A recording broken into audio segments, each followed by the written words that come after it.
Olá! Hoje o nosso desafio aqui é montar um quebra-cabeça bem fascinante, o do nosso próprio eu.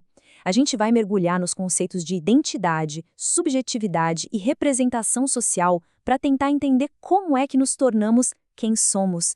E para começar, vamos direto ao ponto com a pergunta mais fundamental de todas. Parece simples, né? Mas a resposta é de uma complexidade incrível e é justamente o que move boa parte da psicologia social.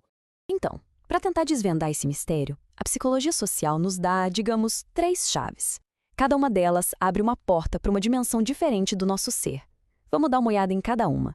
A nossa primeira chave nos leva para uma viagem para dentro. Vamos começar entendendo a subjetividade, esse nosso mundo interior. E o que seria, afinal, a subjetividade? Pensa assim, é aquele universo particular que só existe dentro de cada um. É o jeito singular como cada pessoa sente, pensa, deseja e dá sentido para o mundo. Não é só uma reação ao que acontece lá fora, é uma criação ativa de significado. Essa imagem aqui captura a ideia muito bem. A subjetividade é tipo essa engrenagem interna, sabe? Um processo que não para nunca, de interpretar e de construir a nossa própria realidade a partir de tudo que a gente vive. Agora um ponto super importante.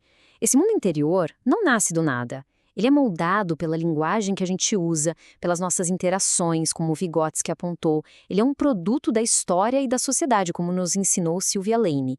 Mas, e aqui está o pulo do gato, não somos só um produto passivo disso tudo. A nossa subjetividade também é uma resposta ativa que vai lá e molda, transforma a realidade social ao nosso redor. Certo. Agora que a gente olhou para dentro, vamos pegar a segunda chave e olhar para fora, para o espelho social. É hora de falar sobre identidade. Identidade, então, é aquele conjunto de coisas que nos permite dizer esse sou eu, e que também permite que os outros nos reconheçam. E ela não é construída no isolamento, muito pelo contrário. Ela nasce na interação, nos papéis que a gente desempenha, nos grupos dos quais a gente faz parte. Essa citação resume isso de forma perfeita. A gente só sabe quem é em contraste com os outros. A identidade é relacional. Ela se forma na comparação, na diferença, no encontro com o outro. É nesse jogo que os contornos do nosso eu começam a ficar mais nítidos. Então, só para deixar a distinção bem clara, a subjetividade é a nossa experiência interna, única. É o filme que passa só na nossa cabeça. Já a identidade é o nosso papel no grande palco social. É como a gente se posiciona e é visto em relação aos outros. Uma é o ser, a outra é o estar no mundo. Agora vamos para a terceira e última chave. Ela nos leva para uma força bem poderosa que influencia tanto a identidade quanto a subjetividade, as ideias que nos unem, ou, em outras palavras, as representações sociais.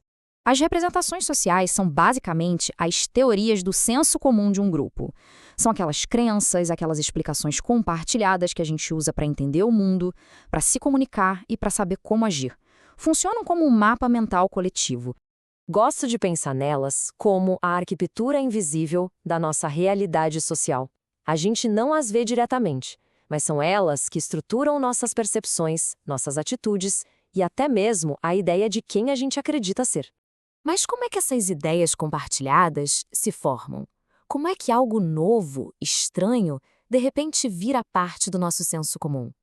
Isso acontece através de dois processos sociais muito interessantes. O primeiro é a objetivação.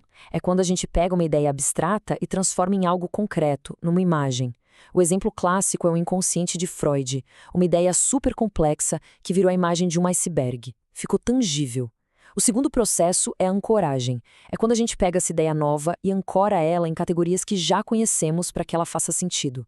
Por exemplo, quando a psicanálise surgiu, foi logo comparada a uma confissão, algo que já era familiar.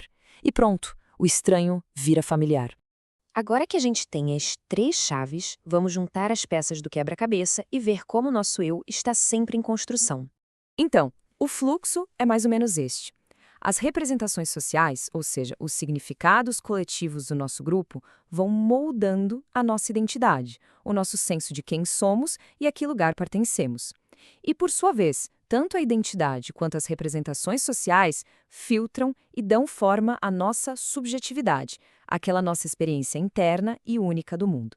E com isso a gente chega na grande síntese. Para a psicologia social, o ser humano não pode ser entendido de forma isolada ou só pela biologia. Somos seres históricos sociais, moldados pelo tempo, pela cultura e pelas relações que a gente constrói. E para terminar, fica uma reflexão.